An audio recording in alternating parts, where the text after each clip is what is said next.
திமுக உறுப்பினர் சேர்க்கையில் புது வாக்காளர்களுக்கு முக்கியத்துவம் தரப்பட வேண்டும் என்று வலியுறுத்தியுள்ள முதலமைச்சர் மு க ஸ்டாலின் கடமைக்கு உறுப்பினர்களை சேர்க்க வேண்டாம் என்று அறிவுறுத்தியுள்ளார். தமிழ்நாட்டில் அடுத்த ஆண்டு சட்டப்பேரவை தேர்தல் நடைபெற உள்ள நிலையில் அதனை எதிர்கொள்ள ஆளுங்கட்சியான திமுக முன்கூட்டியே தயாராகி வருகிறது. அதன் ஒரு பகுதியாக கடந்த 1ஆம் தேதி மதுரையில் திமுக பொதுக்குழு கூட்டம் நடைபெற்றது. அதில் ஒவ்வொரு வாக்குச்சாவடியிலும் குறைந்தபட்சம் 30% வாக்காளர்களை திமுகவில் உறுப்பினராக சேர்க்கும் வகையில் புதிய உறுப்பினர் சேர்க்கையை முன்னெடுக்க வேண்டும் என்று சிறப்பு தீர்மானம் நிறைவேற்றப்பட்டது. இந்த நிலையில் இன்று காலை திமுக மாவட்ட செயலாளர்கள், MP, MLA-க்கள், தொகுதி பார்வையாளர்களுடன் முதலமைச்சர் மு க ஸ்டாலின் காணொலி காட்சி வாயிலாக ஆலோசனை நடத்தினார். அப்போது ஒவ்வொரு பூத்திலும் 30 விழுக்காடு வாக்காளர்களை சேர்க்க வேண்டும் என்றும் அதில் இளம் வாக்காளர்களுக்கு முக்கியத்துவம் தரப்பட வேண்டும் என்றும் முதலமைச்சர் அறிவுறுத்தியுள்ளார். உறுப்பினர் சேர்க்கையின் போது வாக்காளர்கள் முன்வைக்கக்கூடிய குறைகளை கேட்டுக்கொண்டு அதற்கு பொறுமையுடன் பதிலளிக்க வேண்டும் என்று மு க ஸ்டாலின் குறிப்பிட்டுள்ளார். மேலும் திமுகவின் திட்டங்களை மக்களிடம் விளக்கி உறுப்பினர்களை சேர்க்க வேண்டும் என்றும் முதலமைச்சர் அறிவுறுத்தியுள்ளார். திமுக மாவட்ட செயலாளர்கள் கூட்டம் ஆக்கப்பூர்வமான ஆலோசனைகளுடன் நடந்தேறியதாக முதலமைச்சரும் திமுக தலைவருமான மு க ஸ்டாலின் தெரிவித்துள்ளார். மாவட்ட செயலாளர்கள் கூட்டத்திற்கு பிறகு எக்ஸ் பக்கத்தில் பதிவிட்டுள்ள அவர், மக்களை சந்திக்க புறப்படும் திமுக நிர்வாகிகளின் ஒவ்வொரு நகர்வும் வெற்றி பெற வாழ்த்துவதாகவும் குறிப்பிட்டுள்ளார். 2026ஆம் ஆண்டுக்கான தேர்தல் பரப்புரையை தற்போதே தொடங்கும் விதமாக மக்களை சந்திக்க திமுக நிர்வாகிகள் புறப்பட உள்ளதாகவும் தனது பதிவில் முதலமைச்சர் குறிப்பிட்டுள்ளார். பரபரப்பான அரசியல் சூழல்களுக்கு இடையே மத்திய உள்துறை அமைச்சர் அமித் ஷா மதுரைக்கு இன்று வருகை தரவுள்ள நிலையில் அதற்கான முன்னேற்பாடுகளில் கட்சியினர் தீவிரமாக ஈடுபட்டு வருகின்றனர். சட்டமன்ற தேர்தலுக்கு சரியாக இன்னும் ஓராண்டே உள்ள நிலையில் பாஜகவின் தேர்தல் பணிகளை தீவிரப்படுத்துவதற்காக இன்று இரவு 9 மணிக்கு அமைச்சர் அமித் ஷா மதுரைக்கு வர உள்ளார். நாளை பாஜக உயர்மட்ட நிர்வாகிகளுடன் ஆலோசனை நடத்த உள்ள அவர் அதன் பின் கூட்டணி கட்சியினரை சந்திக்க உள்ளதாக தகவல் வெளியாகியுள்ளது. நாளை மாலை 4 மணி அளவில் மதுரை ஒத்தக்கடை பகுதியில் நடைபெறும் மாநில நிர்வாகிகளுடனான சந்திப்பு கூட்டத்தில் பங்கேற்க உள்ள நிலையில் 15,000 நிர்வாகிகள் கலந்து கொள்ள உள்ளனர். மதுரையில் கடந்த வாரம் திமுக பொதுக்குழு கூட்டம் நடத்தியிருந்த நிலையில் பாஜகவும் தற்போது கூட்டத்தை நடத்துவது கவனம் பெற்றுள்ளது. அதேபோல பாஜக மாநில தலைவராக நயினார் நாகேந்திரன் பொறுப்பேற்ற பின்னர் முதல் முறையாக அமித் ஷா தமிழகம் வருவதால் இது பேசு பொருளாகியுள்ளது. தென் தமிழகத்தில் கடந்த நாடாளுமன்ற தேர்தலில் பாஜகவின் வாக்கு வங்கி சற்று உயர்ந்த நிலையில் அதனை மேலும் அதிகரிப்பதில் பாஜக கவனம் செலுத்தி வருவதாகவும் கூறப்படுகிறது. தமிழ்நாட்டில் ஜூன் 10ஆம் தேதி கடலூர், கள்ளக்குறிச்சி மற்றும் விழுப்புரம் மாவட்டங்களின் ஒரு சில இடங்களில் கனமழை பெய்ய வாய்ப்புள்ளதாக சென்னை வானிலை ஆய்வு மையம் தெரிவித்துள்ளது. தமிழ்நாட்டில் இன்றும் நாளையும் ஒரு சில இடங்களில் லேசானது முதல் மிதமான மழை பெய்யும் என்று கூறியுள்ள வானிலை ஆய்வு மையம், ஜூன் 9ஆம் தேதி இடி, மின்னல் மற்றும் பலத்த காற்றுடன் கூடிய மிதமான மழை பெய்யக்கூடும் என்று கணித்துள்ளது. ஜூன் 10ஆம் தேதி கடலூர், கள்ளக்குறிச்சி மற்றும் விழுப்புரம் மாவட்டங்களின் ஒரு சில இடங்களிலும் புதுவையிலும் கனமழை பெய்ய வாய்ப்பிருப்பதாகவும், 11ஆம் தேதி கடலூர், வேலூர், திருப்பத்தூர், திருவண்ணாமலை, ராணிப்பேட்டை, காஞ்சிபுரம், கள்ளக்குறிச்சி, விழுப்புரம் மாவட்டங்களில் கனமழை பெய்ய வாய்ப்புள்ளதாகவும் கணித்திருக்கிறது. 12ஆம் தேதி வேலூர், ராணிப்பேட்டை, திருவண்ணாமலை, செங்கல்பட்டு, காஞ்சிபுரம் மற்றும் நீலகிரி மாவட்டங்களின் ஒரு சில இடங்களில் கனமழை பெய்ய வாய்ப்பிருப்பதாகவும், 13ஆம் தேதி கோவை மாவட்ட மலைப்பகுதிகள் மற்றும் நீலகிரி மாவட்டங்களின் ஒரு சில இடங்களில் கனமழை பெய்ய வாய்ப்பிருப்பதாகவும் வானிலை மையம் தெரிவித்துள்ளது. வெப்பநிலையை பொறுத்தவரை இன்றும் நாளையும் குறைந்தபட்ச வெப்பநிலை ஒரு சில இடங்களில் இயல்பை விட 3 டிகிரி செல்சியஸ் அதிகரிக்கும் என்றும் ஒரு சில பகுதிகளில் அசௌகரியம் ஏற்படலாம் என்றும் வானிலை மையம் கணித்துள்ளது. பக்ரீத் மற்றும் வார விடுமுறை ஒட்டி சுற்றுலா தலங்களில் பொதுமக்களின் கூட்டம் அலைமோதியது. கடந்த வாரம் கனமழையால் வெறிச்சோடி காணப்பட்ட உதகை தாவரவியல் பூங்காவில் தற்போது சுற்றுலா பயணிகளின் கூட்டம் அதிக அளவில் காணப்படுகிறது.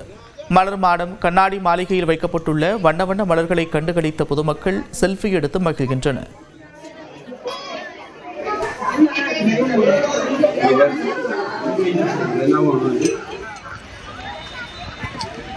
கிட்ஸோட வெக்கேஷனுக்காக கூட்டிகிட்டு வந்திருக்கோம். கிட்ஸ்க்கு லாஸ்ட் வீக்கே ஸ்கூல் திறந்துச்சு, பட் ஸ்டில் இந்த வீக்கெண்ட் பிளான் பண்ணி வந்திருக்கோம். கிளைமேட் வந்து ரொம்ப அழகாக இருக்குது, ரொம்ப நல்லா இருக்குது, ரொம்ப ப்ளசண்ட்டாக இருக்குது. கிட்ஸ் எல்லாம் வெக்கேஷனுக்காக கூட்டிகிட்டு வந்திருக்கோம். கிளைமேட் ரொம்ப நல்லா இருக்குது. எக்ஸ்பெக்ட் பண்ண மாதிரி இந்த மாதிரி சில் கிளைமேட் தான் வேணும்னு எக்ஸ்பெக்ட் பண்ணி வந்தோம். அதே மாதிரி நல்லா இருக்குது கிளைமேட்டு. இதேபோன்று தென்காசி மாவட்டம் குற்றாலத்திலும் வார விடுமுறையொட்டி ஏராளமான சுற்றுலா பயணிகள் குவிந்தனர். சில்லென்று ஆர்ப்பரித்து கொட்டிய தண்ணீரில் பொதுமக்கள் குடும்பத்துடன் ஆனந்த குளியலிட்டனர். காலத்தில் தண்ணி அதிகமாக நல்லா வருது. நாங்கள் ஜாலியாக என்ஜாய் பண்ணோம் ஃபேமிலியோட. பக்ரீத்னால நல்ல கூட்டமாக இருக்கிறதுனால நல்லா என்ஜாய் பண்ணணும் ஃபேமிலியோட. திமுக உறுப்பினர் சேர்க்கையில் புது வாக்காளர்களுக்கு முக்கியத்துவம் தர வேண்டும் என்று வலியுறுத்தியுள்ள முதலமைச்சர் மு.க.ஸ்டாலின் கடமைக்கு உறுப்பினர்களை சேர்க்க வேண்டாம் என்றும் அறிவுறுத்தியிருக்கிறார். தமிழ்நாட்டில் அடுத்த ஆண்டு சட்டப்பேரவை தேர்தல் நடைபெற இருக்கும் நிலையில் அதனை எதிர்கொள்ள ஆளுங்கட்சியாக இருக்கும் திமுக முன்கூட்டியே தயாராகி வருகிறது. அதன் ஒரு பகுதியாக கடந்த 1ஆம் தேதி மதுரையில் திமுக பொதுக்குழு கூட்டம் நடைபெற்றது. இதில் ஒவ்வொரு வாக்குச்சாவடியிலும் குறைந்தபட்சம் 30% வாக்காளர்களை திமுகவில் உறுப்பினர்களாக சேர்க்கும் வகையில் புதிய உறுப்பினர் சேர்க்கை முன்னெடுக்க வேண்டும் என்று சிறப்பு தீர்மானம் நிறைவேற்றப்பட்டது. இந்நிலையில் இன்று காலை திமுக மாவட்ட செயலாளர்கள், எம்பி, எம்எல்ஏக்கள் தொகுதி பார்வையாளர்களுடன் முதலமைச்சர் மு.க.ஸ்டாலின் காணொலி காட்சி வாயிலாக ஆலோசனை நடத்தினார். அப்போது ஒவ்வொரு பூத்திலும் 30 விழுக்காடு வாக்காளர்களை சேர்க்க வேண்டும் என்றும் அதில் இளம் வாக்காளர்களுக்கு முக்கியத்துவம் தர வேண்டும் என்றும் முதலமைச்சர் அறிவுறுத்தியிருக்கிறார். உறுப்பினர் சேர்க்கையின் போது வாக்காளர்கள் முன்வைக்கக்கூடிய குறைகளை கேட்டுக்கொண்டு அதற்கு பொறுமையுடன் பதிலளிக்க வேண்டும் என்றும் மு.க.ஸ்டாலின் குறிப்பிட்டுள்ளார். மேலும் திமுகவின் திட்டங்களை மக்களிடம் விளக்கி உறுப்பினர்களை சேர்க்க வேண்டும் என்றும் முதலமைச்சர் அறிவுறுத்தியிருக்கிறார்.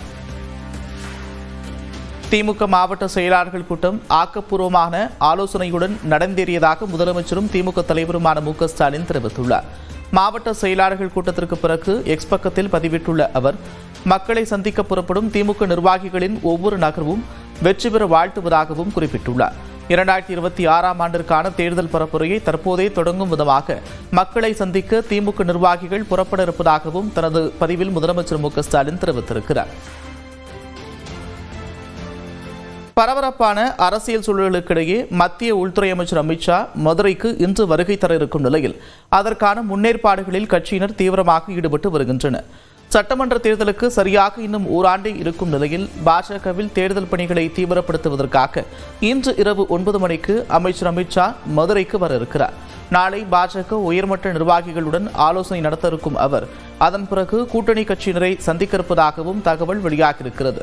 நாளை மாலை 4 மணி அளவில் மதுரை ஒத்தக்கடை பகுதியில் நடைபெறும் மாநில நிர்வாகிகள் உடனான சந்திப்பு கூட்டத்தில் பங்கேற்க இருக்கும் நிலையில் 15,000 நிர்வாகிகள் கலந்து கொள்வார்கள் என்றும் மதுரையில் கடந்த வாரம் திமுக பொதுக்குழு கூட்டம் நடத்தியிருந்த நிலையில் பாஜகவும் தற்போது கூட்டத்தை நடத்துவது கவனம் பெற்றிருக்கிறது.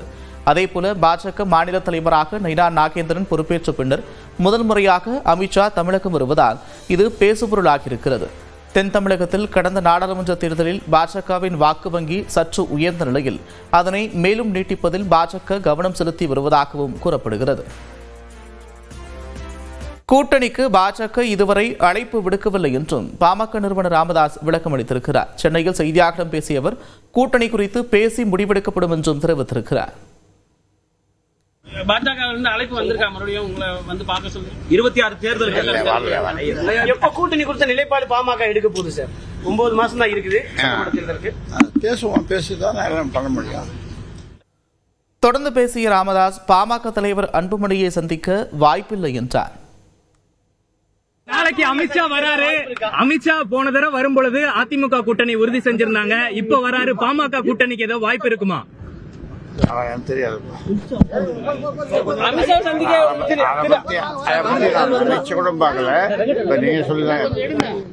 அன்புமணியை சந்திக்க வாய்ப்பு இருக்காங்க. சென்னைக்கு வந்திருக்கீங்க. முகுந்தன் அவர்கள் ராஜினாமா பண்ணிட்டாரு. மீண்டும் ஏதேனும் பொறுப்புகளுக்கான வாய்ப்பு இருக்குமா? பொறுப்புகள் நிறைய இருக்குது. விரும்பல, எந்த பொறுப்புகள் வரணும்னு விரும்பல.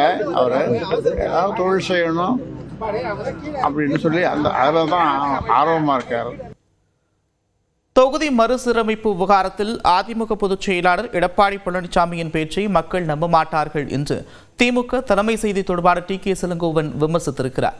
நமது செய்தியாளர் தமிழரசிக்கு அவர் அளித்த பேட்டியில் இஸ்லாமியர்களுக்கு எதிராக பிரச்சனையை ஏற்படுத்தவே மதுரையில் முருக பக்தர்கள் மாநாட்டை பாஜக நடத்துவதாகவும் குற்றம் சாட்டியிருக்கிறார். எடப்பாடி பழனிசாமி முதலமைச்சர் விமர்சித்து ஒரு பதிவு போட்டிருக்காரு. அது அவர் எதையாவது சொல்லணும், திமுகவை திட்ட வேண்டும் என்பது அப்படி செய்தால்தான் நம்மை மக்கள் ஏற்றுக்கொள்வார்கள் என்று கருதுகிறார். அவருடைய ஆட்சி காலத்திலே அவர்கள் அதிமுக பாஜகவின் அடிமைகளாக இருந்தார்கள். இப்பொழுது கூட பாஜகவின் அடிமைகளாக அவர்கள் தொடர்கிறார்கள். மாநில அரசின் உரிமைகளை பறித்து கொள்ளும் பொழுது கூட அவருடைய கட்சி நாடாளுமன்ற உறுப்பினர்கள் அதை ஆதரித்து பேசுகிறார்கள். இப்படிப்பட்டவர்கள் பேச்சையெல்லாம் மக்கள் நம்ப மாட்டார்கள். மக்கள் எடப்பாடி பேசினாலே அவர் ஒரு அடிமையாகத்தான் பேசுகிறார் என்பது மக்களுக்கு, பாஜகவின் அடிமையாக பேசுகிறார் என்பது மக்களுக்கு நன்றாக தெரியும். அதே போல மதுரையில் நடக்கக்கூடிய இந்த முருகன் மாநாடு எப்படி பாக்குறீங்க? அதுக்கு நிறைய விமர்சனங்களும் எழுந்திருக்கு. உங்களுடைய பதில்? முருகன் தமிழ் கடவுள். அமித்ஷா எதற்கு வந்து இந்த மாநாட்டிலே கலந்து கொள்கிறார் என்று எனக்கு தெரியாது. முருகன் அசைவ கடவுள். அவர் குறவர் இனத்தைச் சேர்ந்தவர். முருகனுடைய வரலாறு கூட தெரியாதவர்கள் முருகன் மாநாட்டை நடத்தி கொண்டிருக்கிறார்கள் என்பதுதான் வேடிக்கை. முருகன் தமிழ் கடவுள், தமிழ் பண்பாட்டின்படி நடக்கிற கடவுள். அந்த வகையில் இவர்கள் ஏதாவது ஒரு இஸ்லாமியர்களுக்கு எதிராக ஒரு பிரச்சனையை கிளப்ப வேண்டும் என்பதற்காக இந்த முருகன் மாநாட்டை அவர்கள் நடத்துகிறார்கள். அங்கே உள்ள மக்களே நாங்கள் ஒற்றுமையாக இருக்கிறோம், நீங்கள் குறுக்கிடாதீர்கள் என்று சொன்ன பிறகும் கூட இவர்கள் அதை செய்கிறார்கள் என்றால் அதற்கான பலனை அவர்கள் அனுபவிப்பார்கள். பெங்களூரு கூட்ட நெரிசல்